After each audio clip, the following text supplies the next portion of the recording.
know that, and those of you that are on Facebook Live, thank you for coming, for listening in. I know that sometimes we have things we want to do on Saturday, but you chose to be with us, and I really appreciate it.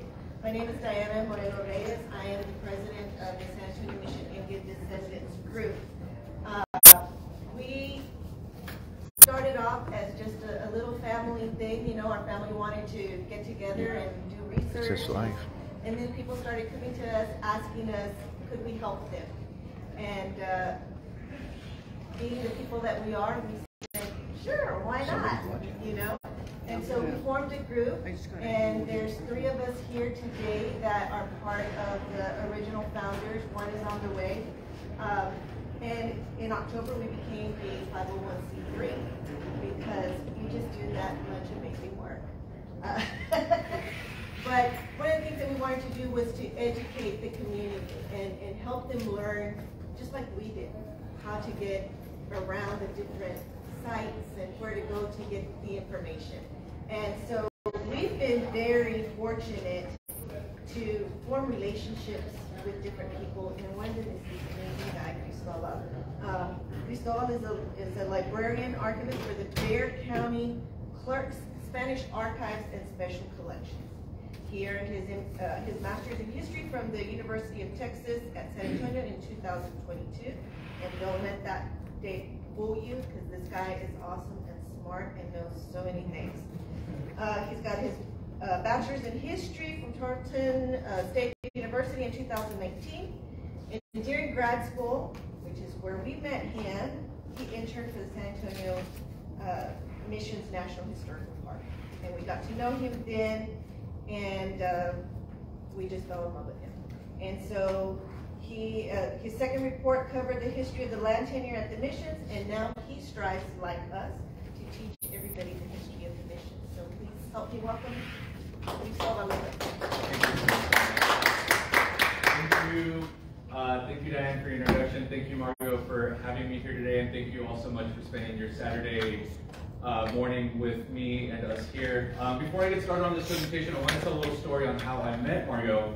When I was interning for the San Antonio Missions in the summer of 2021, I was working on this report, which was over the cemetery at Mission San Jose, and I had researched this family, and I had a name, and I didn't know anything about them. I was just researching different families that lived at Mission San Jose, and I had gone through this 8-page deed record, and it's an 1850s 8-page deed record, so you can imagine how hard those are to read because they're in cursive, and the digitization isn't all that well. So I spent a few days going through this record and breaking down each individual land tract that was divided up and numbered, and I kind of made like this penciled in survey map myself. And by the time I was done, I really felt like I knew this family. Like I knew the De La Cruzes, even though I didn't know the De La Cruzes. Like I felt like I knew so much about them and their life, just of how much time I spent researching. So one of the events that San Antonio Missions puts on is a history and genealogy day, where mission descendant groups are able to go in and just show all the history that they have. And then come to find out, I hear that there's some De La Cruzes going to be there, and I'm like, oh, that's exciting. And then I meet Margo, and I'm like, Margo, I have so much information to share with you about Damaso de la Cruz and all this information that I found. And like we walked the plaza, and I was like, his house was here, this lot was split up like this much, and then there was another lot over there. So that was really, it was an awesome experience to do all that research and to get to know a family and these people that used to live here and call this area home, and then meet their descendants. And just ever since then, we've established this partnership that I tell everyone, like, we're on a phone call basis. Yes. Like, Margo will just call me one day and she's like, hey, I have a question. And I'm like, what you got? Like, let me help you out. Like, what is it, I said, I've got a question. He said, I've got the answer. Yeah. I got a question, I got the answer. Like, let me hear it. So that's where we are now, and I think that's as a historian, the research that I do, I like to do a lot of local-based history, public history, on a really micro level, because that's whenever you really get to know the stories of people. And that's just what I appreciate, and that's the history that I like to do, and the studies that I like to focus on. So when I got to meet Margo and do her family research and everything like that, and meeting her here at the San Antonio Missions and continuously working with her, like it's really made everything, worth it. You know, you put in so much time and effort into a degree, and you do all the work, and finally when you're done and you're working professionally and you're doing all the research and you make the connections and you build these strong connections and maintain them like we have, it just really makes everything, you know, come together. So thank you so much, Mario. Thank you so much, Diane. Thank you. It's been a win-win for us. Thank you to the San Antonio Mission Indian Descendants for having me today. Like I said, thank you all for being here. So I'm going to go over the Mission San Jose Cemetery. It is the first report that I did for the San Antonio missions. So I'm going to go over the history, but I'm also going to go over some of the, I'm going to go over the workshop. So I'm going to show you all how to access these records. These records are out there. Thankfully, the Archdiocese digitized them, and they're available on Family Search. So I'm going to show how to get to them that way. So here's a little work plan of what we're going to do today. I know we're here for a couple hours, so I have some breaks scheduled in. So don't worry, I'm not going to make all y'all sit here for 3 hours straight. So first, we're going to go over the establishment of Mission San Jose, kind of build that background information, and then we're going to go over the 1720 to 1824 cemetery. So the cemetery when it was an active mission. Then I'm going to show how to access those records, and then we're going to break. And then I'm going to go over the 1860 to 1900 cemetery. They're together but separate, and I'll explain why. Those records are kept elsewhere, they were recorded elsewhere. So I'm going to go over that cemetery, and then I'm going to go over how to access those records. We might break in between that just to see how everyone's feeling. And then we're going to go over the cemetery on Pyron as well, so I do have some information on that I would like to share. So first on Mission San Jose and the background that I wanted to share. The initial request for Mission San Jose was written in December of 1719 by Father Antonio Margil. He's writing this report from the Alamo, which I find interesting. And in his report, he writes that he fled East Texas missions. He's pretty much given up on them. He retreats to the Alamo. He's writing that the East Texas missions have failed. The French are getting closer. The Karankawa Indians who the East Texas missions really were focusing on that wasn't working out for them. So they're abandoning the East Texas missions, and he retreats to the Alamo in 1719, and he writes this request.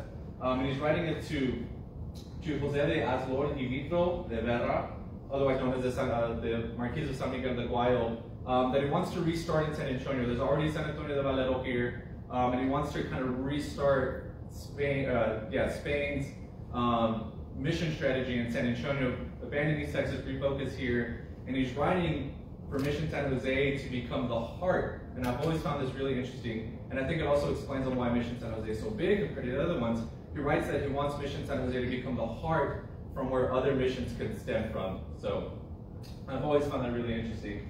So the following month, it takes a matter of weeks for Guayo to respond, and he says absolutely. So he writes his decree to establish the mission. And then in March of 1720, Captain Juan Valdez selects the first site for Mission San Jose. We now know that this site was most likely over there where Mission Concepcion is now. And then Mission San Jose relocates sometime between 1721 and 1722. This date's a little debated depending on which historian you like to read. Some historians will argue between this date. Others, like Father Habig and Alamo Chain of Missions, argued that it had another site, and then this current site is its third site, and it wasn't there until 1740. So it's really just how you interpret the records and how you read those and kind of the conclusion that you came up with. I like the 1721 to 1722 date. So after a year or two that's established over there, where Mission Concepcion is now, it relocates here to Mission San Jose, or it relocates here next door. So this is a landscape chronology of what Mission San Jose would have looked like up until about the late 1750s, early 1760s. Mission San Jose originally was not a walled off structure. It was open. It really followed the laws of the Indies to a T. It had the church on the top. The Casa Reales were down here at the bottom. It had streets. It had roads and all that stuff. So it really followed that, and it wasn't until repeated attacks that they had to wall it off for defense. But in 1758, Jacinto Barrios, who was the governor of Texas at the time, the governor of Texas in Coahuila, he comes and he visits San Jose and he writes the report, and I think it is probably the best report that we have of Mission San Jose, where he details the structural condition, the cultural condition, what life is like there, and everything. And so he is the only one in 100 years to detail where the cemetery is in its exact location. So he says that the cemetery is more than 80 barras, which is about 220 feet square, and is surrounded by rubble work fence having 3 entrances. He says that it's between the church and the Casa Reales. The church prior to 1768 was not this church that we have here now. This church was construction started in 1768. Prior to this church here, there was a temporary adobe church that faced north and south. We now know that due to historical and archaeological research that first church faced north and south. The one that's there now faces east and west. So whenever Casito Barrios visited, it was still the first church. It faced north and south, and it wasn't like it is now. But the cemetery, he said, was in this plaza area. He also recorded by 1758 that there was 466 burials in 1720. So that was quite a bit by then. And that's a little over, what is that, 40 years, close to 40 years. So here's an aerial view of San Jose and the plaza, just to kind of give you all a general idea of what that would have looked like. So it's 250 feet kind of from the rose window to these ruins that are down here. I've always hypothesized that these were the Casa Reales just because they're big. It's a big rectangular structure that I really think goes on and on. And it just kind of matches that description where there being another row of houses there, kind of towards the bottom middle of the plaza that served as the Casa Reales. So we don't really know where the original entrance was to the first church, but I hypothesized that it was near where the rose window is now. And like I said, from there to the bottom is 250 feet. So I just kind of suggested where that plaza was and where that cemetery could have been located. By 1761, in the 1760s, late 1750s, early 1760s, Mission San Jose goes through a lot of changes. One of those is structural. Like I said, it gets a fence now, or it gets a wall. It gets this massive wall built around it. There are some houses that are removed. It goes from 84 houses to 54 houses, so it does lose some houses. Like I said, in 1768, there begins construction of a new church. And then in 1815, we really get the last documented written record of where the cemetery is or where it suggests it being. And this is the 1815 land grant when Antonio Huizar acquired the granary. The land grant says that the house, which is speaking of the granary, it has a 40 barras in frontage facing east, and it's bounded by the little plaza, which is in front of the chapel cemetery. By that time, the chapel or the church would have been the church that's there now. So this record kind of suggests that the cemetery went from being here and kind of also turned with the new church and being here where the remaining cemetery is now that we have it. Suggests that it's there in that location. So maybe whenever the church turned and it was customary to have burials in front of the church, it was also plausible that they relocated the cemetery to follow, the direction of the church. And that's the last written record that we have of the cemetery. There's another one that just says that the cemetery is adequate, and that's it. And that was whenever the mission was secularized in 1824. So, in terms of location, this is the last one that we have. Cristobal, can I ask a question? Go for it. You said that it's plausible that they moved the remains from where they were at and put them in the other direction. So not the remains, just the location of where they were buried. So the other remains would be where they originally were. Hypothetically. Hypothetically. There would be remains still in that area, and then they moved it to the other side. Right. To begin. Right, to begin burying in front of the new church rather than the old location. So there are probably human remains in both areas.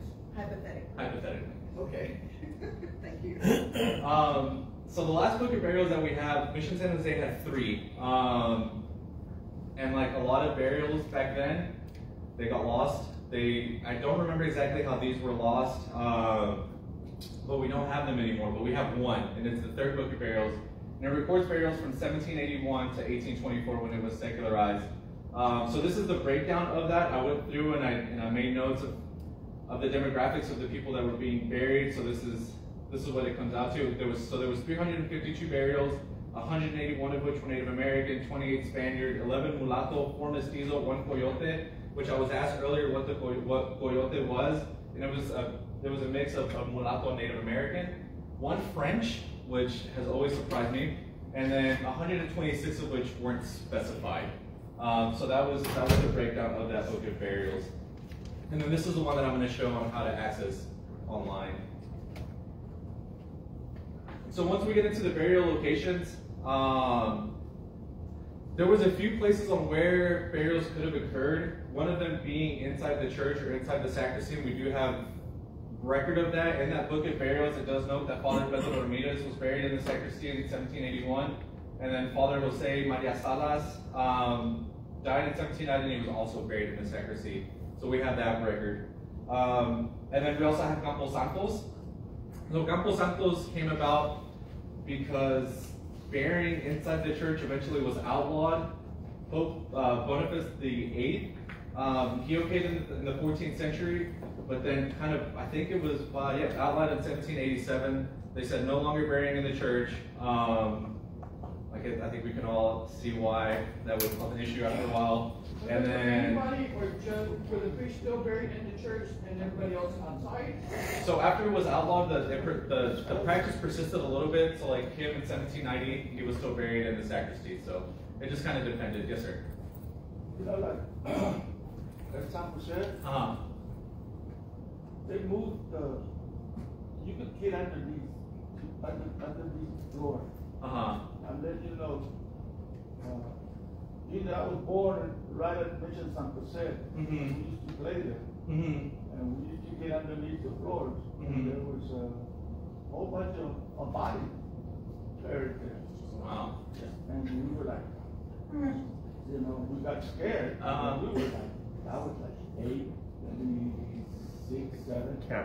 But the entrance was right where the altar, the old altar, that they used to get into there. And the priest would let us clean up, but then we would play, and we found that hole there where it's going. Right. And that's when we saw all those bodies buried there.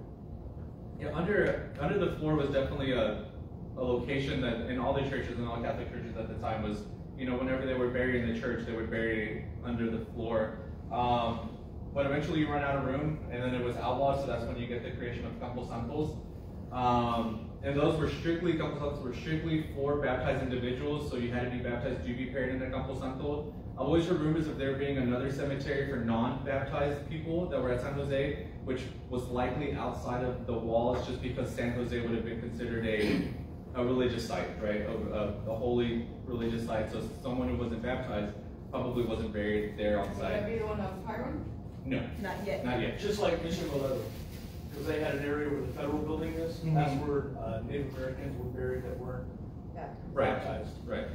I'm going to try to be selective about my questions. Okay. But do you know anything about, and I don't want to, if this is coming later, it's okay. Okay. Do you know anything about, at that time, what the tradition was to mark graves? Not this early on. Not while it was still an active mission. Yeah. I don't know what those markings would have looked like, whether they would have been crosses or I don't think they would have been tombstones in the sense of what we refer to tombstone as now. Yeah. I don't think so. If anything, I would suggest that they were probably just crosses, wooden crosses. Yeah. As for markings, I don't think it would have been any similar to what we have now, because this was 200 to 300 years ago. Yeah. Okay. Yes. Is there any photos, and I think I might have asked you before, of the crosses in front of the church? We'll get there. Okay. Yeah. So going into some burial statistics, when I was doing this research in this report, I wanted to kind of get a total overview of how many burials are we talking about at Mission San Jose. So we can kind of do that using the two solid records that we have. So given Governor Jacinto Barrios' report, he said that whenever he visited Mission San Jose in 1758, he recorded 466 burials. So that's an average of 12 burials a year. Taking the 1781 to 1724 third book of burials, the 352, that's an average of 8 burials per year. You do the math and you add all those together, you can estimate that from 1720 to 1824, there would have been anywhere from 1,000 to 1,099 burials at Mission San Jose. That kind of gives you an estimate of the total number of burials there. Again, since Mission San Jose did have a previous site, did have a first site, not all of them would have been there. Some of them might have been over there, and then, you know, coming over to Mission San Jose where it is now, the rest of them would have been at this current Like site. you said that because one of the things I heard was one of the previous locations was for Concepcion. Right. Okay. So now I'm going to show you how to access those records. So if you have your phone, you're more than welcome to scan the QR code. If you have a laptop, you can get on, you can use your laptop. It is on Family Search, so unfortunately you're going to need a Family Search account. If y'all don't have one, I really recommend getting one because Family Search is a free resource for genealogy, and it's a great resource for genealogy. Sometimes I prefer it over Ancestry just because of how easy Family Search is. Other than accessing some of these records, sometimes I think there's 8 steps to finally get to these records. So I will log on to Family Search.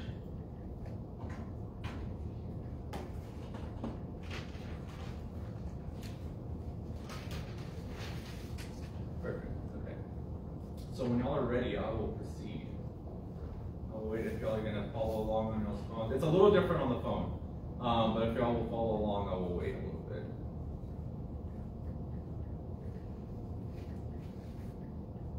Just a quick thing, a lot of times the records that you find on Ancestry are from Family Search. Right, yeah, they share the same records.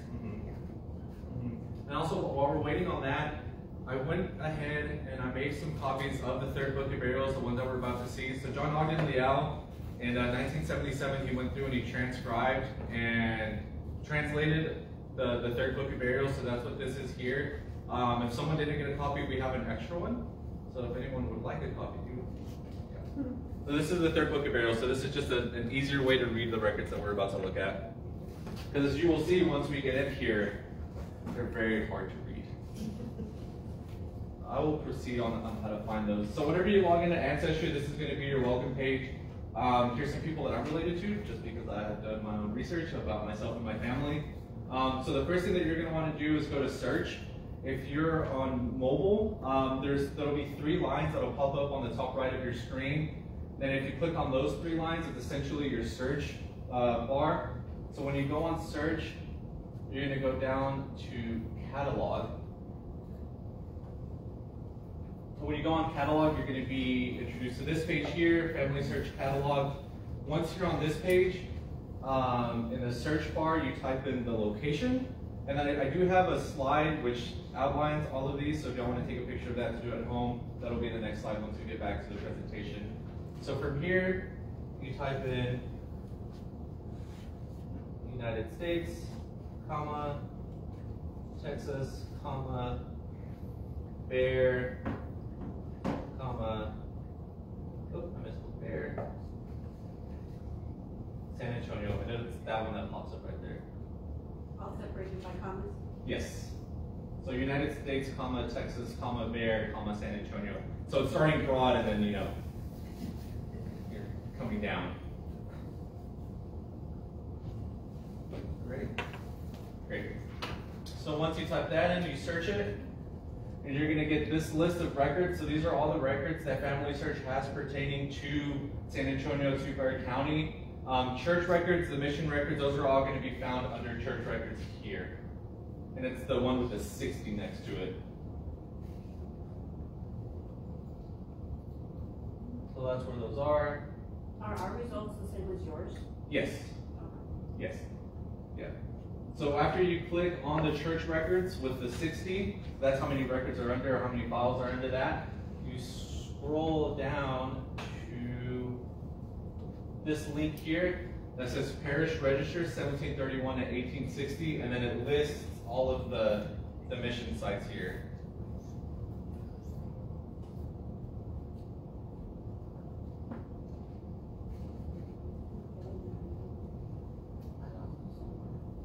I have the step-by-step on the next slide, so if you just want to take a picture of that. So then after you find the parish registers, you just select on that. Picture.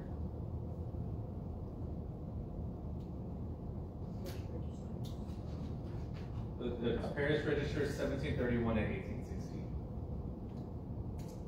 And then after you click on that, if you scroll down, here's all the records that are found within this. So it's Mission Concepcion, burials, marriages, baptisms from 1731 to 1823, more Mission Concepcion records, Mission de Valero marriages, more Mission de Valero records, and then Mission de Valero burials.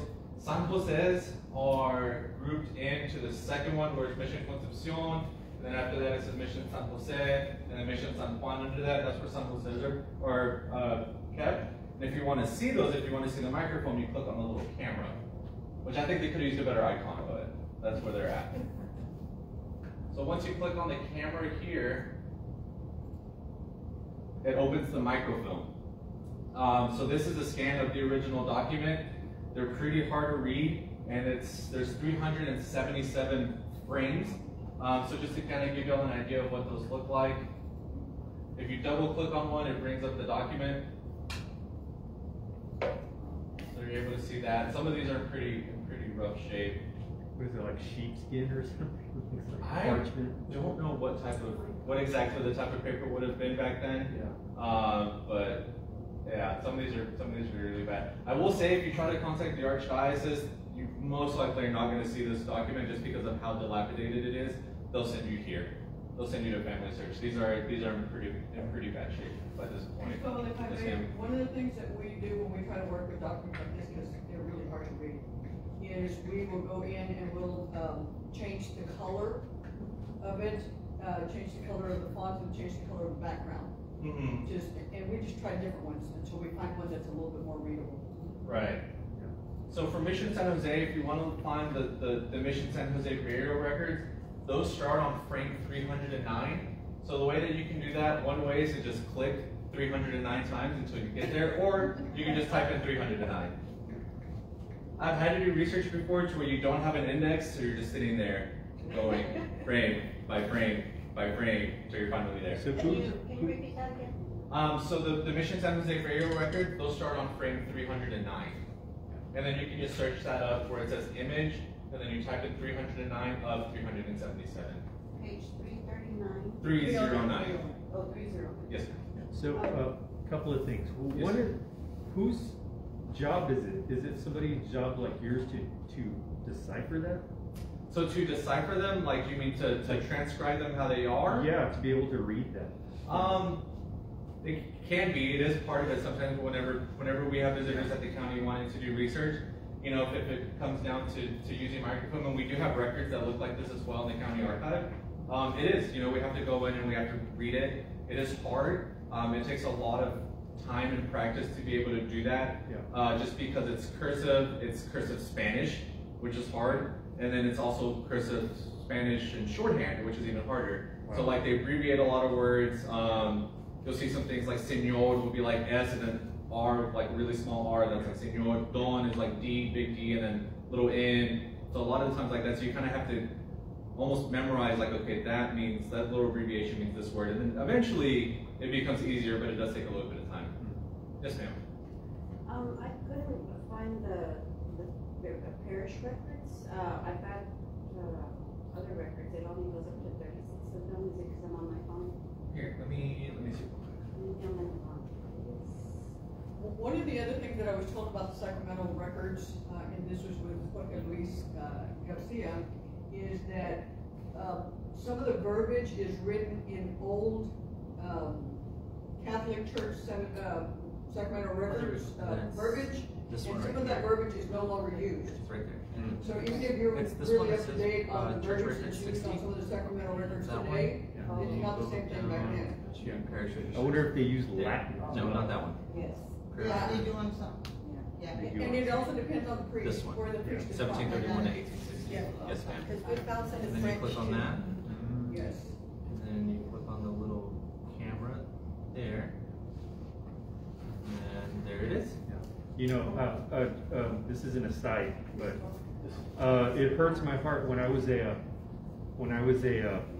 to just go around to thrift stores and all of that, right? And I went to a shop 20 plus years ago. I got to know the guy who ran the shop, and then he said, "Let me show you something special." And there were there was furniture and there were books written in Spanish on paper like that that said 1700s. Oh my gosh. And I was like, Tell me about it. I wish I had the $500 to buy it. You know, he had some ridiculous artifacts. So I just wonder what gets lost, right? All right, so once we get here, like I said, you type in frame 309, and you can hit enter, and then you will get there. Yep. So if you click this little square here, it pulls up the whole document. It's really hard to read, but this right here, 847, is where the third book of burial starts. So if you look on the transcription that I provided y'all, the first one should be 847, and it matches up with this here. So this is where the book of burial starts. So if you're wanting to go in, do this research, and actually see the original document, this is where it starts. And if you click on this little arrow here, you start going through the pages of the document. By all means, if any of y'all want to try to read that, okay. I see my name, Santiago.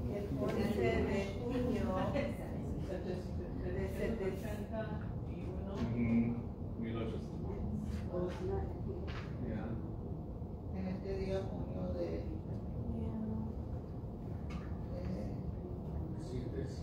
Yeah.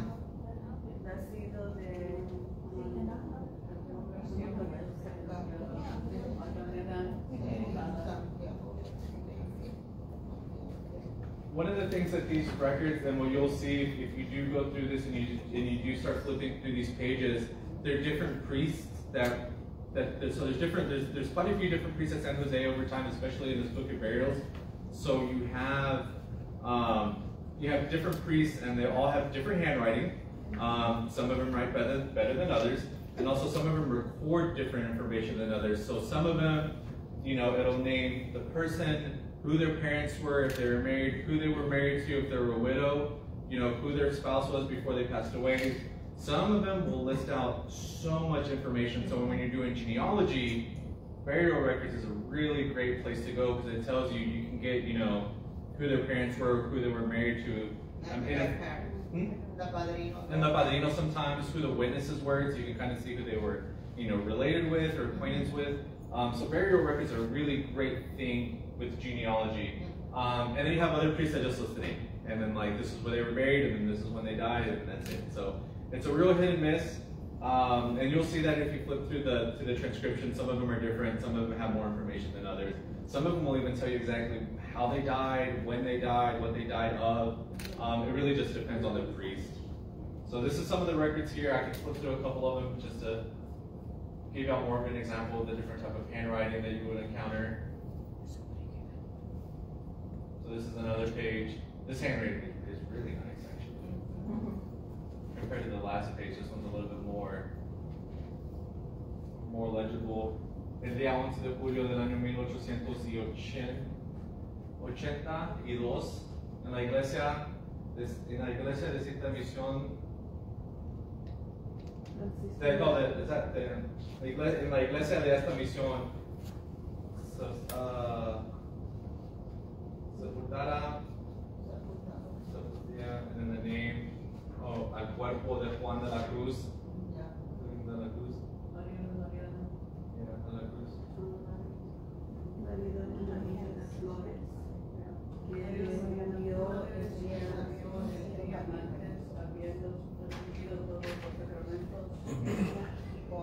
So that's one of the things that you'll see as well with this burial records. It'll say, todos los sacramentos. So it tells you that they're all baptized. You won't find anyone on this record that isn't baptized. There are some examples that will say they were baptized right before their death. So everyone here on this record that is recorded, they were all baptized. I can flip through a couple more if y'all would like, just to kind of give y'all some more examples. The different type of handwriting. Do you have any more handouts? Not of the record, no ma'am.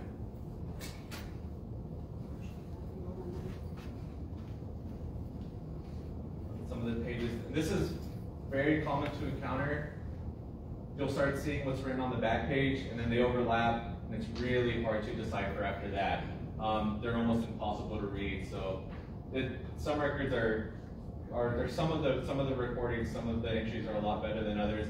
That's why that transcription that I gave y'all, it's super helpful. And we have that since John Ogden Leal was the Bexar County archivist during the 1970s. We have all of the transcriptions that he did, we have in the Bexar County archives. So if you were to ever want a copy of those, you could come to us. My business card is over here, then I'll hand it out afterwards. You could send me an email, give me a call. I'd be more than happy to provide you with a transcription of this. It makes it a lot easier than trying to decipher this. So yeah, so that's how you access these records. I will go back to my slide here. And if y'all want to take a picture of this, this is kind of the step-by-step on how to find those records.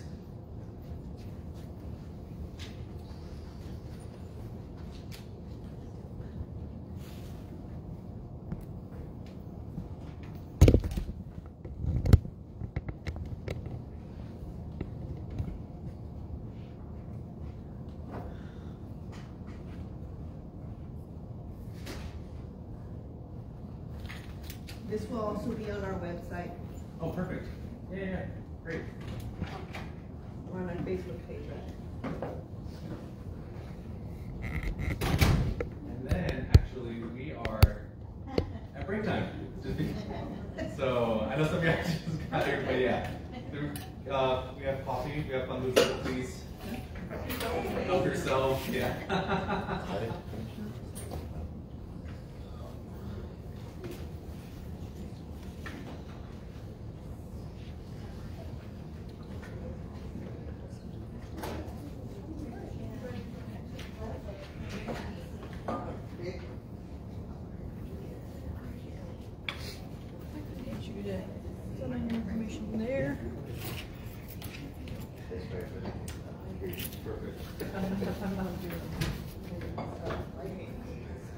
Chris, the one book that you were talking about, when I checked with both of the archdiocese and with David, that there was a fire?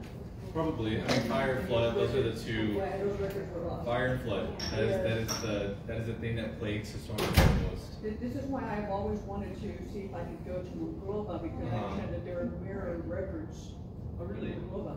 They have a lot of, we have Archivos Nacional in Mexico, like you have like Archivos Nacional, Archivos de Adentro, there's something like that, really great archives regarding. So what I was told was that the records we have here, there's still a similar thing, here for some of the archdiocese. The records were done here, and then they would be sent to Monclova, because that was Catholic.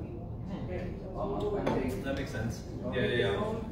Records. Yeah, and then send them back. That makes sense. It could be. I mean, there's a lot of records in Mexico pertaining to the mission. Yes. But Brother Kevin told me that here, whenever they have marriages or weddings like this, their records, and periodically their sites. Oh, yeah. So, as a little boy, I always ride my bike. Okay. So I'd always go there and play. Yeah. Acting like I was talking to them or something. Thinking about it from the looks of it. So my family from there is the Diaz. Yeah, right.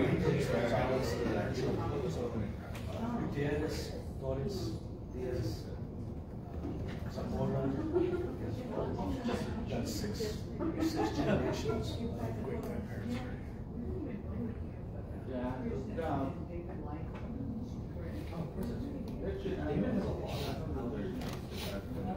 do know. Okay. My brothers used to work in factories, Paris,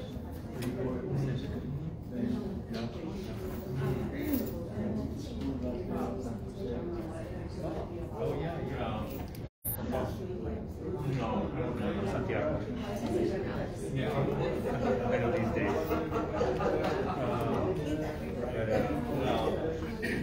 Yeah, and put it to start with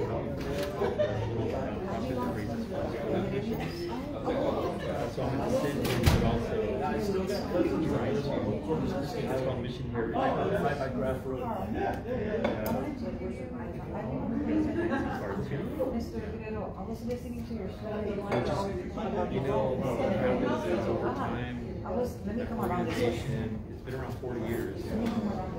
But you get complacent, and I think organizations really got disconnected from the community and partners. So I'm just trying to learn about my own family, but also just strengthen the community around what we're doing, support. So just build a community. Are you affiliated with Esperanza? Yes. Hey there. Hi. You mentioned her also. A lot of info. A lot of info. So I'm sorry, you're affiliated with Esperanza too? Is this the live feed? Where are you living?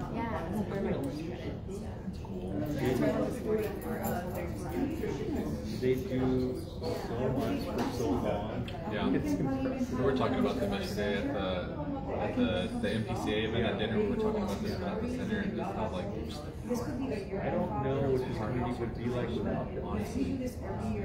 Graciela, she's like Herman, like she should get all the awards. yeah, they're powerful. And you know, a lot of her folks with her. It's good stuff. I'm curious about not only the content but the process. You know, what do you mean? You know, like I said, you know, who's deciphering, like who's reading the transcribing and trying to understand, and doing the discovery in the source document. Right. And I'm curious about things like what ink and writing implements that they use. Where did they So it was a get the lead-based paper? ink. It was a lead-based ink that you can recreate now by just putting a bunch of old rusty nails in a bucket of water and just letting it ferment. And like you can make essentially the same type of ink that you use. So from here, it's going to be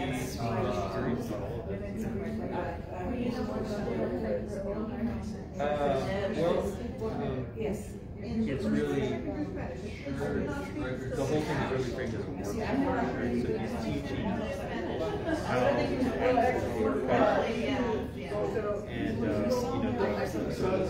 the repository. Yeah, how to find giving the us a repository. roadmap on how to do our own research. Yeah. How to be able to find that. Some background information with some extra how to find the repository. So Research. That's the answer to everything. the two key slides I would say then is the QR code to access the family search. Yeah. And then his instructions on how to use it. Yeah. Those two slides are key.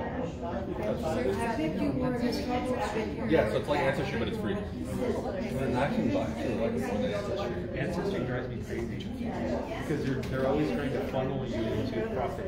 Yeah. The Ancestry does me nuts. Yeah, I really like Family Search. It's so much.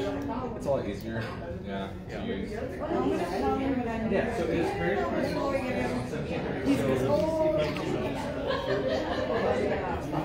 Yes, that's these versions here. Yes. Yes. So a lot of the training like this one will tell you what all. But here's the steps. Once you're in, here's the steps. I can forward that to you if you want. Or I don't know if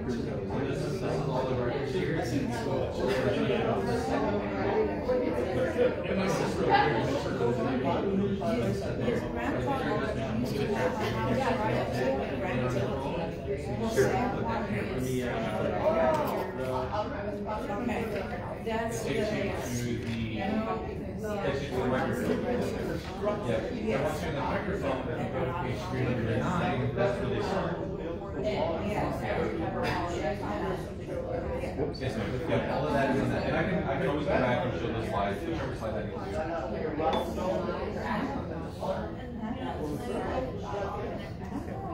That's what I told the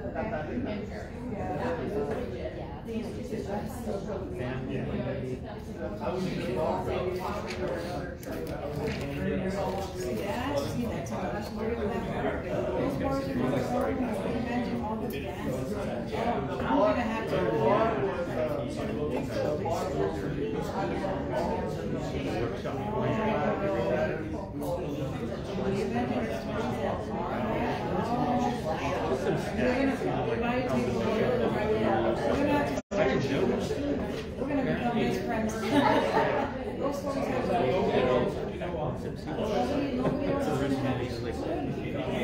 and it made him historical disagreement, the actual foundation of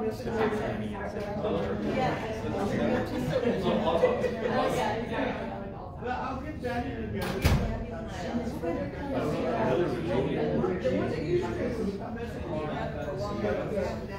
the configuration. So according to 715, 1758, that was the configuration. It was not the wall. We will get started here in a few seconds. Right now it's east-west. I'll start setting the timer. If you ever did the pacer test, I'll start setting the pacer test timer, right?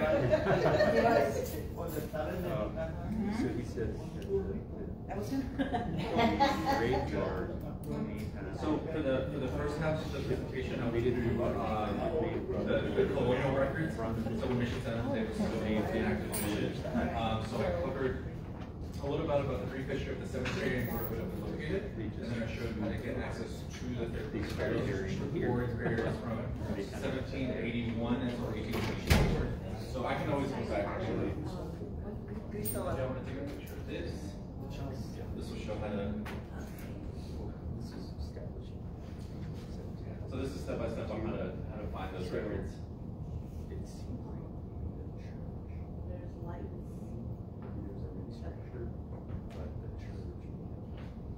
These are these the Ogden papers? So he transcribed them, and I have a couple of those floating around.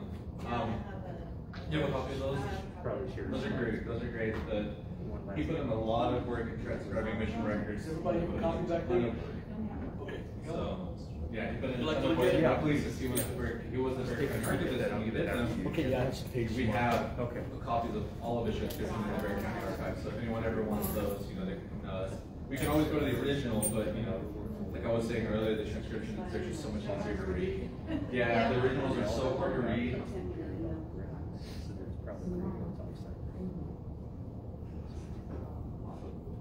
So I'm going to continue on. Yes. At what point did the records, did they ever change to English? Not with church parish records. Because after Spain gets its independence, or after Mexico gets its independence from Spain, those last years, the missions fell briefly under Mexican, they were under the Mexican government. So it would have always been Spanish in terms of mission record. We do have records like in the Barry County Archives that we call our mission records record group. Those are in English. No, I take that back. Those are also in Spanish. So usually any record that pertains to the missions is most likely going to be in Spanish. And so like later deed records, those do eventually transition into English because Texas becomes the Republic of Texas and then it becomes part of the Union. Then you will find that transition to English, but these early records are all going to be in Spanish.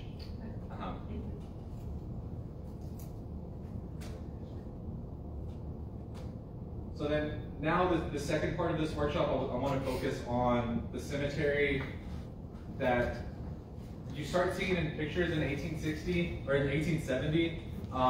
That is to say that there's definitely a possibility that burials could have been conducted at Mission San Jose prior to these photographs. I just kind of clumped these together just because of the first evidence that we start seeing of a cemetery in photographs. So that's why I grouped this together.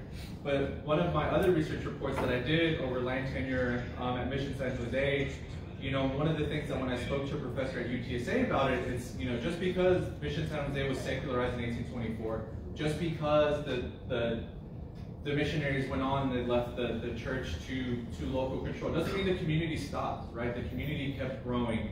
And that's one of the things that my second report really focused on, is how that community continued to grow and build and really, further deepen those roots in Mission San Jose than they did when it was still an active mission. So just because I say that it's a cemetery in this time period doesn't, I'm not suggesting that burial stopped for any reason. It's just because that's when we start seeing the cemetery in photographs. Can you share, they're asking if you can share the link again to get into Family Search? It's just familysearch.com. Yeah. Yeah. Or .org, sorry, familysearch.org. And then they're asking, what was the last year in burial? So the 1824 would have been the last year that it would have been recorded while it was in mission. That was the last year that it was secularized. So 1824 would have been the last year. Thank you. Yes, ma'am. Alrighty. So this photograph is one of the earlier photographs that I was able to find of Mission San Jose.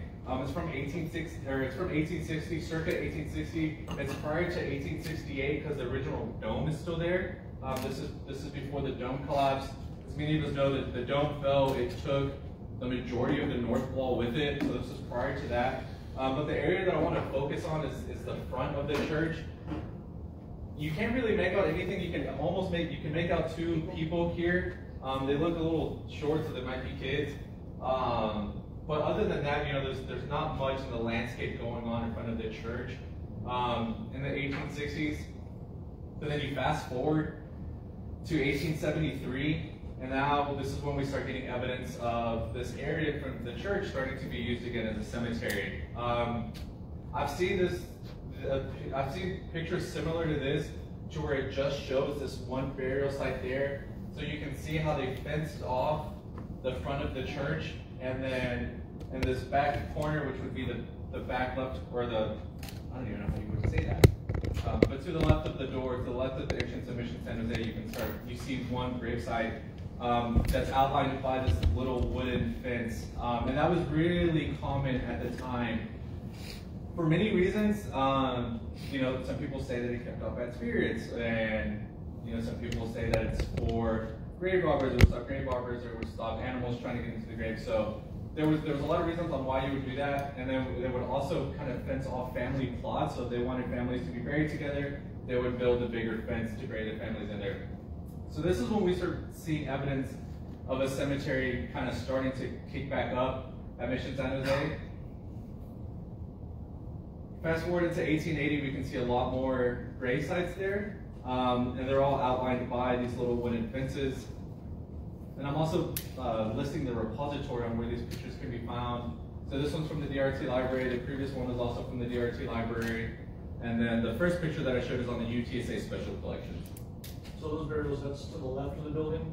That fenced area also? So it's you kind of have them pretty much spread across. This is kind of in front of where the bell tower is now, here in front of the entrance of the church, and then again to the left of it. So you can kind of see that they're kind of using that whole area. Yes, sir. There used to be that I remember. There used right there, that cemetery. There used to be a wrought iron fence all the way around. Right. Yeah. So I've seen pictures of that fence later on. Once you get kind of, I know they re-fenced that area many times. Like they would put a fence and then they would take it down, and they would put a fence and then change it for another one. Last time I saw it, it was wrought iron. It was wrought iron. Because my brother used to water the flowers for his parents and stuff like that right there. Yeah, I know that they had done different things. It changed a lot over time, and we'll see that in these pictures. This is probably my second favorite picture of the cemetery. The next one is my favorite. This is from Southern Methodist University. It's Mission San Jose in 1892. It gives us a really good angle of the church. The dome is gone. The north wall is gone. You can't see it from here. It's extremely dilapidated. But as well, you can see in the cemetery, you kind of have more of a view in front. And it shows how that cemetery is continuing to grow, and there's more burials in front of the church. When you said the DRT library, is that daughters were? Yes, yep, yes. So and then this picture is from Southern Methodist University and their special collections. Yes, ma'am. If burials, so these burials were not outlawed, or they were unoutlawed, or? We'll get to that. Okay. Yeah. So right now I'm just showing the growth of the cemetery in the pictures. This next photograph is my favorite because it's a close-up of the entrance to Mission San Jose, and I zoomed in on this lower half so you can get a good view of these graves and how they were outlined.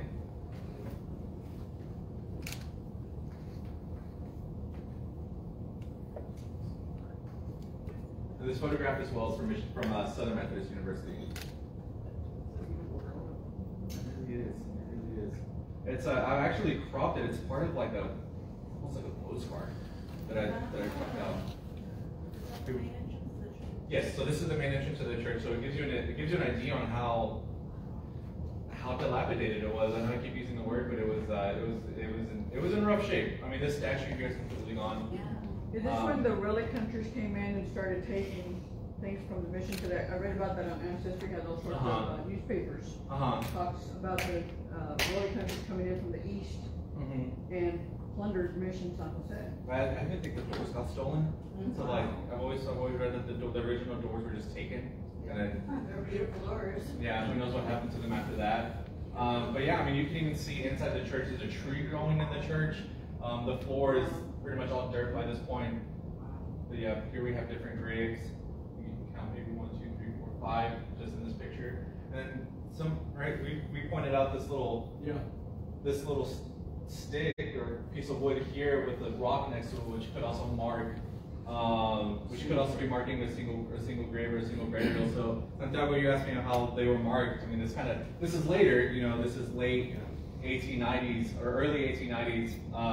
But it kind of gives you an idea of that time. Looks like there's another post to the left of that underneath the statue. Is that one stick sticking up? Like here? Yeah. It could be at the rock. It's at the wall.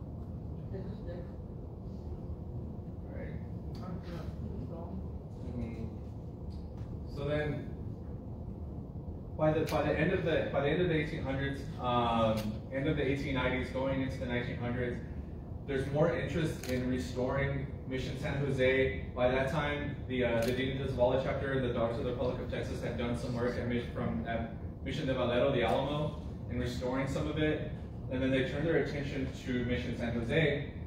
And Adina de Zavala was one of the first ones who really kind of put in that effort in preserving the church and preserving this site, and that occurred in the 1900s, and it's also in that time when you start seeing all those graves and all those little wooden fences that we saw in the last picture. By 1900s, they're pretty much gone, right? They're no longer there, and you see in these later pictures that all those little wooden fences that were there, they were essentially removed, and that occurred at the same time that they're wanting to start restoring the mission.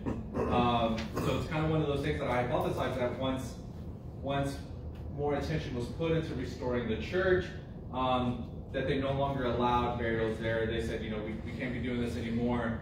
And then here further on in my presentation, I'll tie in how the pirate cemetery kind of fits into that role as well. So as you see here, 1900s Mission San Jose.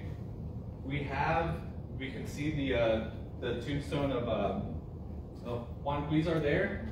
He was buried, I believe, in 1893, 1894. And he's one of the only ones that actually has a tombstone. The rest of them, as we saw, were little wooden fences or maybe a little wooden cross. So if the burials were unallowed after the 1900s and the markers were removed, were the bodies also removed?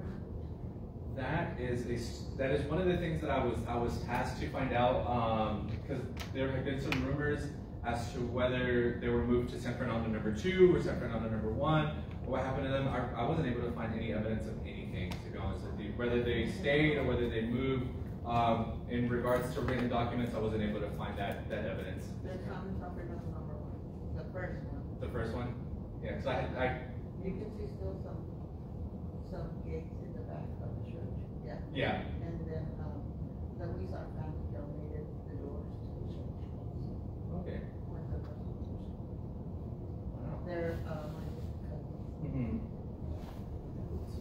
Yeah, I'm just thinking about, if they just remove fencing and they're starting to do restoration, and the front step now is pretty big construction. I mean, they would have had to disturb all kinds of remains if they were not removed. Right. Yeah. Yeah. So one of the questions that I was always asked is why, when I was doing this report, why do we have Juan Cuizar's grave and then the other grave? Unfortunately, now I tried so hard to read anything on that tombstone. I even tried like this like where you can take pictures of like temperature and see if I could see like any words that were inscribed. Nothing. Unfortunately, I couldn't find anything. But I was always asked, why those two remain and why they're still there. And I think it was because it was one of the few ones that actually had a tombstone, so it marked a grave, and I think that, you know, it would have been hard to remove at that time. I think that's always been the question, why were those two? Right, right. Here's another picture from 1918. It shows Juan Cuizar's grave, and it shows another little wooden cross here. I don't know much about it, but it just kind of shows of how that area in front of the church was cleared out. It was fenced off. This is a pretty big fence. So they had fenced off that area again, like we were saying. But yeah, so here's just another view of the front of the church in 1918. It's like it's still being represented and seen as a cemetery. Right. There's no crosses. Right. So they're designated like this is a burial area. Yes, ma'am. Cristobal, can you remind everyone when the county road, to the previous slide, you can actually now see the county road that's going through that. Right here, Byron? Yeah, which is also like now it's the sidewalk. Yeah. That goes through there, and it's actually still a county road today. It is. It is. It is technically still a road. It is. Can you remind everyone when that went in? Because I think that's part of what you're talking about. The transition will stop seeing the grounds as a cemetery. They couldn't see it anymore. Right. I'll be honest with you, I don't know It would be a really good research question. It would be a really great research question. It's something I researched that with my land tenure report, but for this report I did not touch on that. But I think it probably would tie in with that as well, with them shutting down the road and no longer allowing people to drive in front of the church and to drive through the plaza. Some of y'all have seen those aerial photos. There was a road that went from the granary to the southeast entrance. You mentioned to us that there were two roads that used to go through through the mission. Right. One of them was Pyron. Right, which would have been this road Right. here. So what was the other one? Was it Mission Road or what was it? I don't know the name of that road, to be honest with you. I don't know. Actually, I think it was called Guerrero Lane for a while. Yeah, the reason Byron used to run from one gate to the other to the back, and the reason they closed it because the priests and the misioneros got tired of the people knocking the walls down when they were drunk. So they started to close the doors so people then had to go around. Right. So Christine, where the sidewalk is right now, as you're entering the mission, that was the road? And it still is today. It still is the It's road? still technically, I mean, we have it closed, the gates are closed, and it's a sidewalk, but technically speaking, it's still a county road. Wow. Yeah, there used to be a road, people used to drive back to there. That's cool. So going on to the question of why these burials were happening and why they occurred, that's a really great question that unfortunately I cannot find an answer for. There was, after 1824, when the mission was secularized, there was different church groups that tried to go in and restore it, to restore some sort of parish. It was in local hands, then it got sold over and over and over again. At one point, there was some German monks who were at Mission San Jose, who they left after about 10 years just because it was so dilapidated in such poor condition. By 1880, the Holy Cross Fathers, they relinquished ownership of the church. We see some of these burials started happening the decade before, in the 1870s. So maybe they could have been the ones, to kind of okay that area to be used as a burial or as a cemetery. But I wasn't able to find that documentation, that's saying that they approved of it or not. But they were there up until 1880. After that, it stayed in local hands. And Father Bouchot, who was a priest at Mission Espada in San Juan, he was the one who was physically or actively recording the burials that were being conducted at Mission San Jose. And he recorded those in the Espada book, and he records all of them together. But what he does, and it's the next book of burials, or the next book of burials, that I'm going to show you how to find is how he's doing that. And he says they're all together, but he knows like at Mission San Juan or at Mission Espada or at Mission San Jose, so that way you know like which burials were. But like I said, he's recording them. He's at Espada and he's recording it in those records. So yeah, it could have been an unsanctioned cemetery. It could have just been something where, my family's been here for so long. People lived there. People lived in the granary. They lived along what used to be the north, south, and east wall and west wall. So they could have been, hey, this is where we buried our ancestors. We're going to continue to bury them, so we're going to do it. So it could have been unsanctioned. It could have been sanctioned. We don't know. Unfortunately, I was not able to find that out. So whenever I went through and I looked at that record, these are the names of people who are listed being buried at Mission San Jose from 1880 to 1899. And I'm going to show y'all that book here in a bit. I should have printed this out and gave y'all copies like I did on the other ones, and I apologize for not doing that. But y'all are more than welcome to take a picture. These are the names, like I said, that were recorded by Father Bouchot to being buried at Mission San Jose. And like I was talking about earlier, in terms of using burial records for genealogy research, it lists who they're married to, it lists who their parents are, it lists their age. So when you do that genealogy research and you're trying to find out who's related to who, burial records are a really great resource. I'll let y'all take a picture of that. Everyone got it? I believe this page is 1887. So they go from, they begin in 1880 and they're recorded all the way up until 1899, which is when we no longer see the, it's kind of that transition area where they're no longer being buried at the church in 1899 or there in front. Are y'all good on this? That's just the, is there more to that, or that's? So this is it. This is the only one that Father Bouchot recorded. So he starts recording in 1880. This was the year that the group relinquished the cemetery. So if there would have been any prior to that, they might have recorded it in their records. And I'll be honest, I don't know where those are stored. I don't know if they have an archive, or I don't know if they did have an archive. I don't know who they would have been affiliated with. So if they were recorded, it would have been with the Holy Cross Fathers. But again, that's one thing that I wasn't able to find out. So whenever Father Bouchot took over but whenever Father Bouchot took over kind of oversight of Mission San Jose, he started recording. And that was in 1880. And the records that you said you can't find for the burials are the ones from the German priest? I couldn't find those either. Okay. Yeah. So there's a segment there, like I said, where it bounces from different ownership, and you just, they're scattered about. Some of them might be in Notre Dame University. They're just different places that I wasn't able to find. Okay. So now I'm going to show you how to find those records. So same thing, we go on family search. And before I do that, I'm going to show you all this page. It's a step-by-step on how to find the records that Father Bouchot did from 1880 to 1899. So if y'all want to take a picture of that. Are those the ones you just told us to show us? Yes.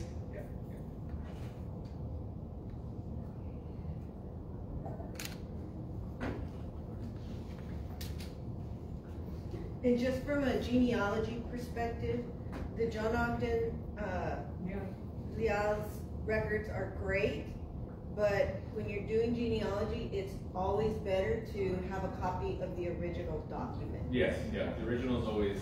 Transcription errors are major. They happen all the time. I've done them myself when I transcribe oral histories.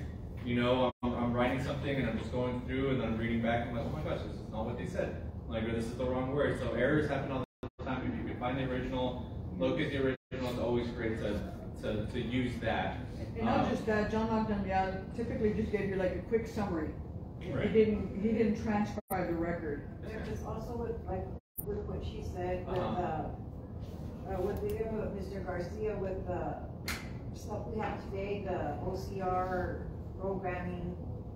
They're able to do a lot more with the records, and so he was able to pull a lot more information. Right. Mr. Leal had. Right.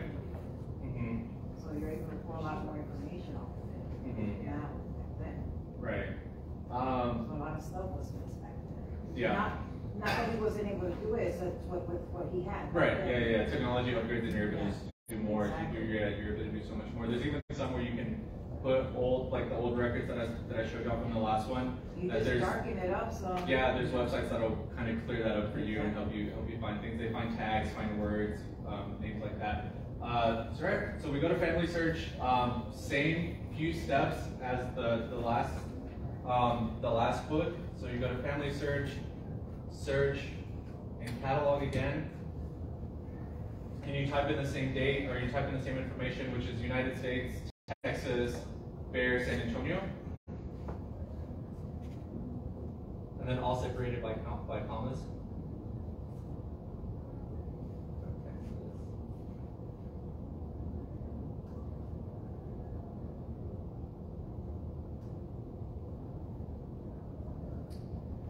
And then when you search that, you're going to come to the same page as it was at the last time. That has all of the records pertaining to San Antonio and Bexar County. And then again, you go to the church records, and it's church records 60. That's the one that has all of them.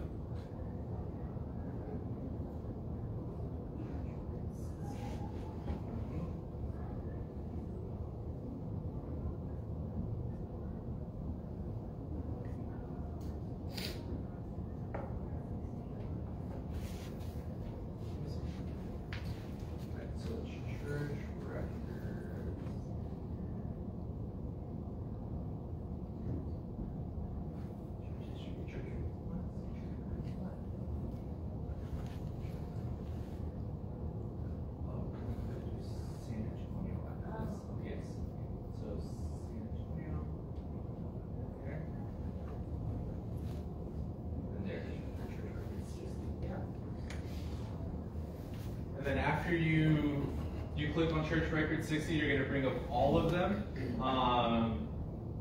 And they are found under Parish Registers 1873 through 1857 is where those are kept. So it's, and then the author just says Catholic Church, San Francisco de la Espada, Catholic Church, San Juan Capistrano Mission, and then Catholic Church, San Jose Mission. That's the author.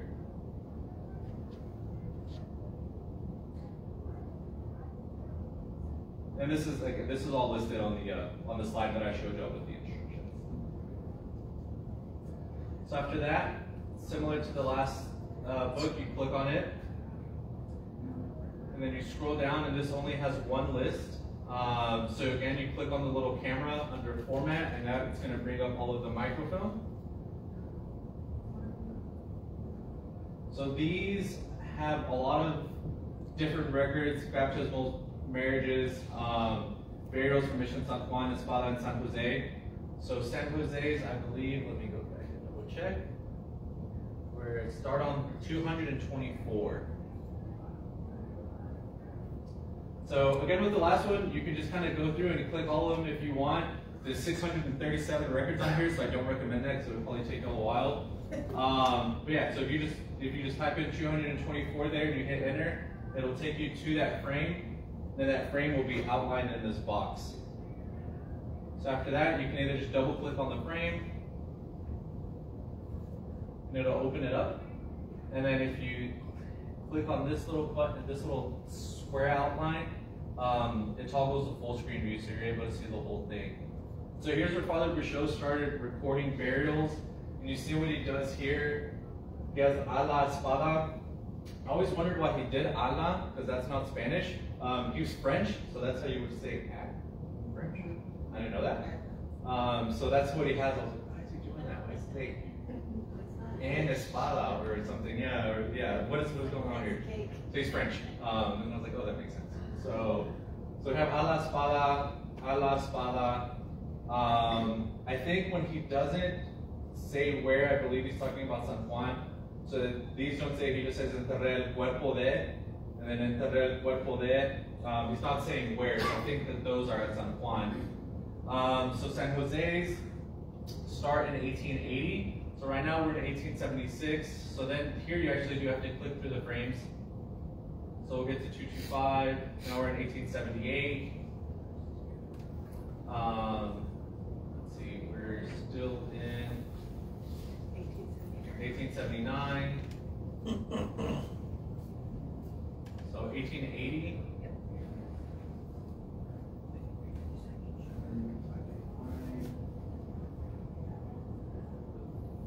First one, it's either on this page or the next one.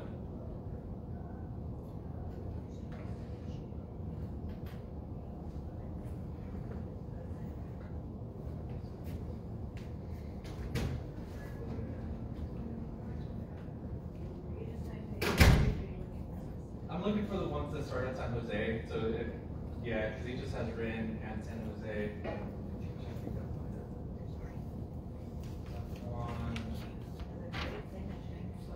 Yeah, he does. His rubric is he kind of still has like that old school rubric that a lot of people had back then. Well, I do know that number 28, Santiago, I believe he was from San Juan, just like top right, we're on. I think also the San Juan person. Lucille, I think was, we have some Lucille's from San Jose. Yes. Yes. This is part of it, just kind of going through and being like, okay, where do you say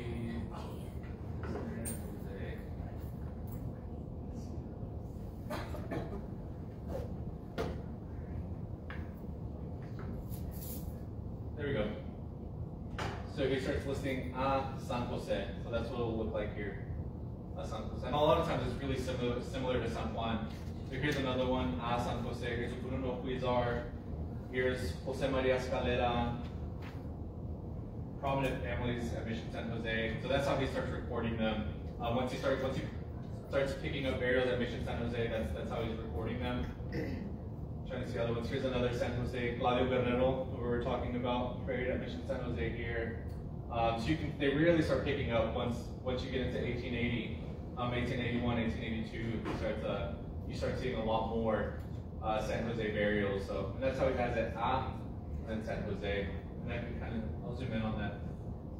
And those burials would be in those photos earlier in front of the church. That's what I suspect.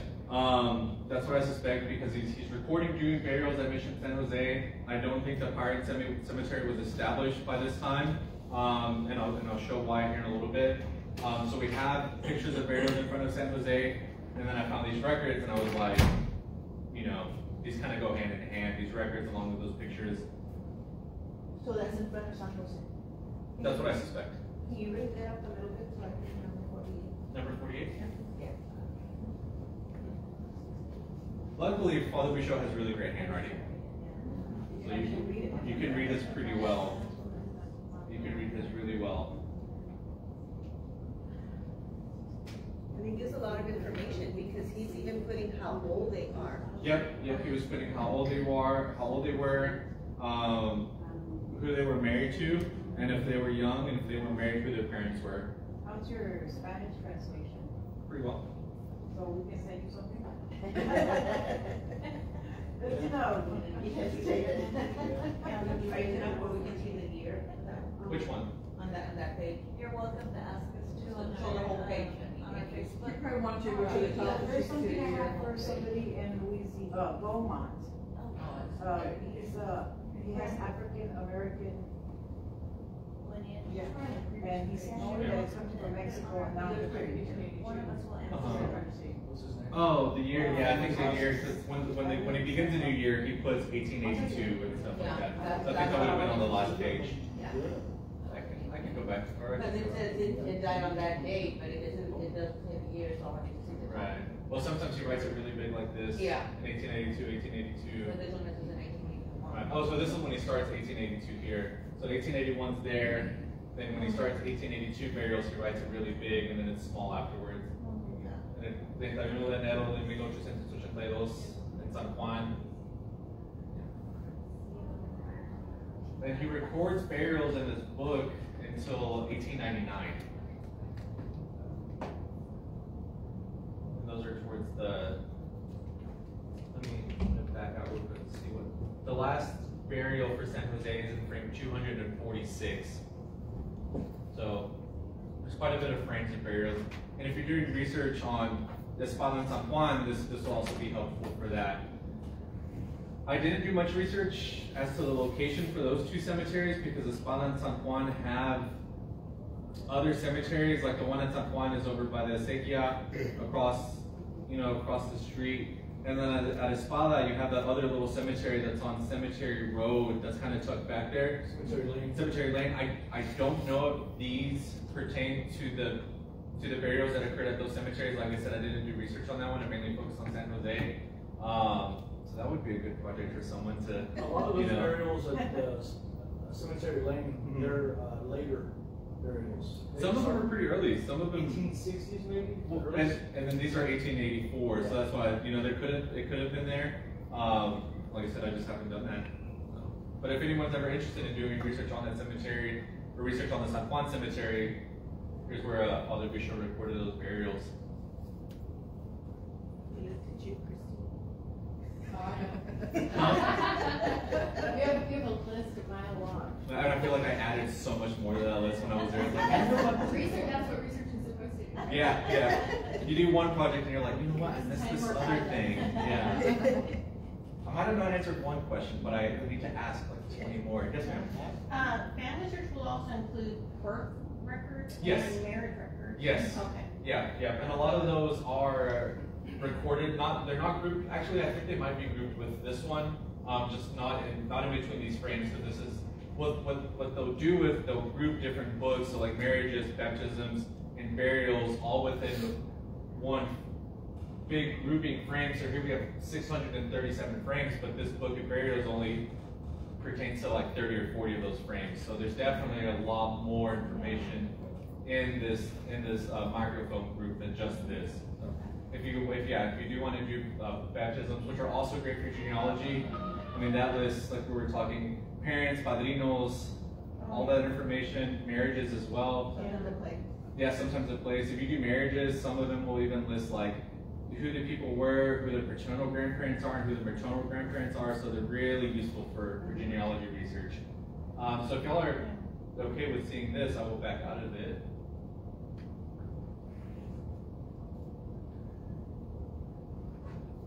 I have another break in here, if y'all want to take another one. Whereas I have a few slides left, so it's up to y'all. I want to take a quick, it's like I have like maybe 3 slides left. So it's up to y'all. Go through? Go for it. Yeah. Go for it? Okay. So the last part of my research focuses on this cemetery, because when I did the report, it was also on this and figuring out how this cemetery tied in with the cemetery that was at Mission San Jose. So we have Mission San Jose Cemetery. That's what made it all hard, because you have the cemetery at Mission San Jose Cemetery. Then you have Mission San Jose Cemetery. the big one that's over on Military. So it's like, where are we talking? And then there's one by Stinson Airport. That's Yeah, that one. And then the neighborhood's called Mission San Jose. So it's like. See, I thought it was going to be about that cemetery. No, so we're talking about this one. So this cemetery is located on Pyron, 310 East Pyron. It's a pretty small cemetery. It's not that big. I've walked it quite a few times. I'm just going out there and getting a sense of who's buried out here, and also trying to find the oldest tombstone I can find. The oldest one I was able to find, I think, dates back to 1901 or 1902. Who is, I believe, was the wife of Juan de Dios Huizar. So Juan de Dios Huizar was buried at Mission San Jose, I believe in 1893. I was like, what is that? So Juan de Dios Huizar was buried either in 1893 or 1894 in Mission San Jose, but when his wife passed away, either in 1901 or 1902, she's buried here. So that also kind of shows how, just typically they would have been buried next to each other. That would have been customary. But that's also kind of one of those reasons on why I think that they no longer allowed burials in front of the church, because why would she be buried here and her husband be buried over there? Because families stay together, right? So that's another reason why I think that they no longer allowed burials to happen in front of the church. So now we have this cemetery. I researched so much and I was able to find so little about when the cemetery was established. There is a book that the San Antonio Genealogy Society did over who's listed here, and they went through and just recorded all the names from the tombstones. I don't think that that's everyone, but it's just whatever tombstones remain. From what I've heard about this cemetery and just talking to different people, there could be burials stacked. Sometimes I heard that they would dig for a grave, come across an unmarked grave, so they would, either remove that one, bury it. So there was a lot of that going on at this cemetery in these early stages. Who did you say had the? It's the San Antonio Genealogy Society. They made like 8-volume series of all the cemeteries in San Antonio. Wow. Mm-hmm. So they have a recording of all of those. Mm-hmm. So in my research, and thankfully because of my connections to mission attendants and the records that they have, and I really do I applaud all of you so much for keeping so many records, like all archivists, honestly, and historians. And even though y'all might not think so, like y'all keep an amazing amount of records. And I found this record, which is this record here. It's correspondence between the Archdiocese, and they're speaking about the cemetery on Chiron, and they're trying to figure out, one, who owns it, who manages it, who owns it, and if it's theirs, and if it is theirs, you know, they're trying to acquire it back. And even in 1945, 40 years after it was established, 40 years, they don't know. You know, they don't know who owns it. They're trying to figure that out. So one of the things that in this correspondence that they say, the Ignacio Salcedo in 1945, he recalled, they were going off of him, they spoke with him, and they said that he recalled that an acre of land was bought in 1890 from the Incarnate Word sisters, who did own the land west of Mission San Jose, right outside the granary out west. They did own that land for $50 at the time. And then by then, he claimed ownership of it and management of it. In 1994, Antonia Perez Cantu, this is also on this, or on another page that was part of that collection, which is she writes a story of what she remembers for that cemetery. It was something very similar. She says that half an acre was purchased for $25. It should be $5. Sorry about that. By the 4 oldest families at Mission San Jose at the time, which would have been the Perez, Escalera, the Guerreros, and the Huizar. So going with those 2 accounts, that kind of ties in with the rest of with what I was thinking of, the cemetery being like the land being purchased and the cemetery being established there towards the end of the 1890s, going into the 1900s, because they were no longer allowed to bury there in front of the church, but they still wanted a cemetery for the community, for those family members who had those long ties to Mission San Jose, to still have a cemetery, you know, for themselves and for their families. So those are 2 accounts that are very similar to each other, that are pretty far apart, but that almost say the same thing, that the land was purchased in 1890, or, you know, around that time, and even the money, you know, it's $25 off. Isn't that much? Well, $25 off back then. I don't know how much that is now. Yes, sir. Yeah, there used to be the family that used to maintain it, what I remember, or the Casillas. The old man used to have a log of everybody that was buried. When he passed away, the log got lost. Yep, and I've heard that there was a lot of different management, different families would take over. You know, one family would take over for a while, then another family, and then over time, like you said, eventually the record. I remember they used to go out there and dig the hole and to get everything ready. Right. My dad used to make the crosses and everything. Got to see that for the people. Oh wow. Wow. This was, I think, the only deed record that I was able to find in the Bexar County deed records pertaining to that cemetery. And it kind of goes against what the personal, you know, recollection of that cemetery. They were saying that the people acquired the land, that they bought it from the Incarnate Word sisters, that they owned it and managed it. But in this deed record from the Sisters of the Incarnate Word to Reverend H.A. I don't know how to pronounce that last name. Droserts. They're deeding that land to him. So if they're doing that, if they're selling that land to him, then it's pretty much saying that the Incarnate Word sisters still own it. Like it's their property and they're selling it to him. And this deed describes that, and here's where you're able to find that in volume 1021, page 103 to 104. So like I said, it kind of goes against like those stories of the family saying we bought it from them, we own it, we maintain it. Where here we are in 1928, where the Incarnate Word sisters are all selling that property. So ever since it was established, that history of who owns it and who manages it has been very, you know, very conflicting and very controversial from what I have found. And that deed record kind of shows that. And that is it. So that finishes up my workshop. That finishes up kind of the history and what I know of the cemeteries. I hope I covered enough, and I hope I showed enough. And if y'all have any questions, please feel free to ask. Thank you. Thank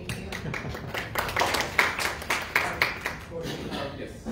Were all the cemeteries outside the property of the missions all started at the same time? Was there like a year, like 1895, Madison opened, San Juan opened? No, from what I found, the San Jose Cemetery was the one that actually started latest. I found tombstones at the San Juan Cemetery and at the Espada Cemetery that date back like by 30 years, that dated by about 30 years. So those two, from what I found, started first, and then the San Jose Cemetery started last. Okay. And like I said, I didn't do research on those two, so I don't know why those two were established. I assume it for similar reasons, but. Can we assume that because this one didn't start until later, it's because they were continuing to bury on the mission grounds? Yes, ma'am. Yeah, like that's where that cemetery was, and then they said, you know, no more, and then the cemetery empire was established. So you're living in these documents in this world all the time. Oh yeah. Like, what are some recent discoveries that you've made, and like, what's a current project that you're working on? So recent discoveries pertaining to San Jose research. I think that this correspondence that I was able to come across was probably the most recent thing that I found in regards to the cemetery. Because before then I didn't know, and I didn't have anything that I had stories, and I had you know, you hear rumors of when it was established, and you hear rumors of, you know, when that was, and what people recall, but nothing, you know, that was it. And it's hard to base judgments off of that, because a lot of people will take it as speculation.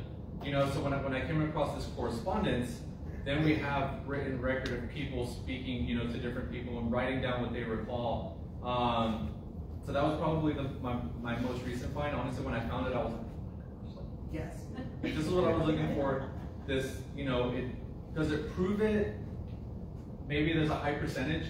But it's, you know, it's kind of what you need to really kind of reinforce that argument of this cemetery was established late 1890s, early 1900s, you know, for this reason. So I think that was probably my best, most recent find, which I got from a San Antonio Mission, you know, descendant, which was great. So yeah, well, I think that was it. As for current research, I'm focusing on like a few little things. Probably find something new to research every day. Honestly, yeah. I have a collection of like things I would like to research in my head, just which ones I finally commit to, you know. In regards to the missions, as for new research, there's a few things that I would like to explore a little bit more. One of those being kind of identity and the fluidity of identity in the San Antonio missions, which I think is a little bit unexplored. You know, once you get into the caste system a little bit more, and you're able to study identity and how identity was fluid, and someone who was considered Native American, you know, you acquire a lot of money, you acquire a lot of land, a lot of wealth, you know, that changes your identity. You're now considered a Spaniard, right? And I think that there's some occurrence of that in the San Antonio missions that I would like to explore a little bit more. But you know, anytime.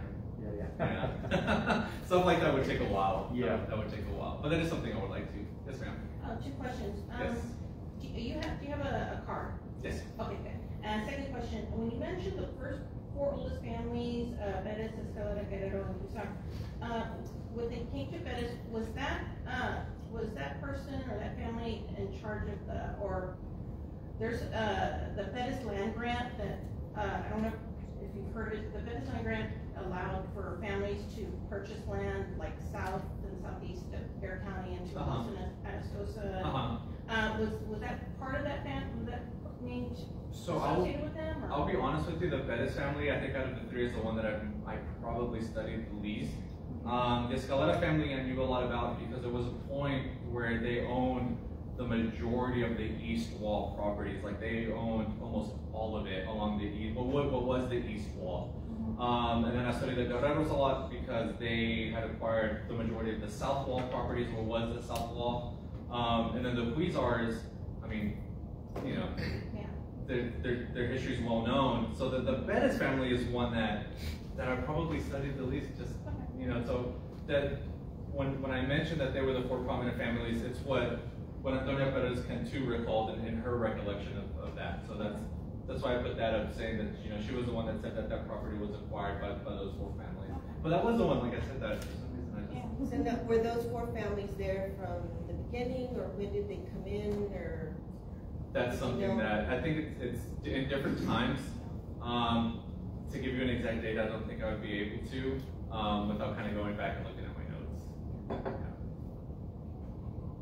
Yeah. Yes? Has there ever been a proper study of the grave areas in front of the church? So there have been archaeological studies over time, especially whenever they were, you know, transitioning Mission San Jose into a park.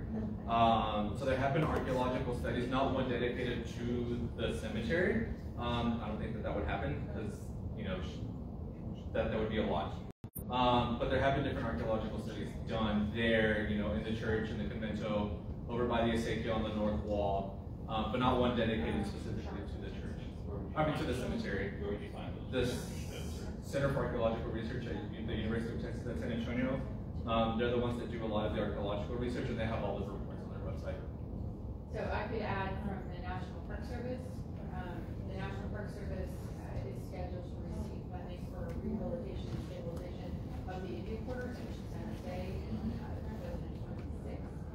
Prior to that project, doing ground penetrating radar and magnetometer and LiDAR surveys of the interior of the entire compound is one of the compliance aspects that we're working for, which is that kind of subsurface investigation, to my knowledge, has never been done. And so that's something that I'm working to get funded to make happen, because we hasn't been mapped. But even though there are irrigation systems and there are multiple roads, and there's never been a comprehensive subsurface survey. Was there ever a dig there for the bodies like there was in San Juan? When they removed everyone from the cemetery? So I have never seen documentation, and I know you haven't either, that demonstrates any disinterments, which doesn't mean that, especially under the ownership of the church, that would happen at some previous time. But at least since the time that the site was managed essentially by the Bexar County and subsequently by the National Park Service, I've never seen anything about any disinterments. So having worked in cemeteries all over the world, that for me has been really important. Do you anticipate possibly finding remains underneath the church? Would you be allowed to look underneath? So the church is owned and managed by the Archdiocese. That would be the National Park Service anyway. And I'm not talking about excavations, I'm talking about non-destructive subsurface survey and documentation, which what you see when you're doing that, this whole topic for a whole other discussion, but what you're looking for are anomalies that are consistent with, so you can see like different soil deposits in the size and sort of shape of where you would have had undetermined. So yeah, again, whole other topic. Yeah. Whole other thing. That whole process is something that's, yeah, it is. That makes me happy. It's a process. yeah. Any other questions? Do we have any from Facebook or anything? No, I think they asked, let me see, Mark's gonna check again. No, you answered the Oh, okay, cool. All right. Cool. Well, thank y'all so much for being here. Oh, yes, sir. Of course, yeah.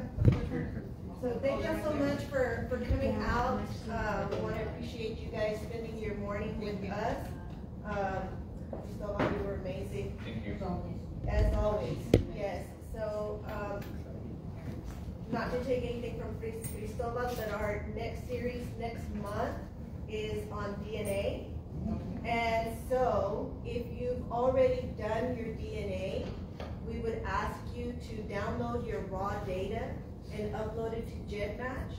And when you come to next month's class, bring that with you, because our speaker is a geneticist, and he's going to be going over with you how to find your connections and things like that with your raw. How soon will y'all be posting that flyer? Probably next week. Okay, because I know I've been getting a lot of calls, and now I can start back. Yeah. So, All this is brand just bring your GEDmatch number on that day.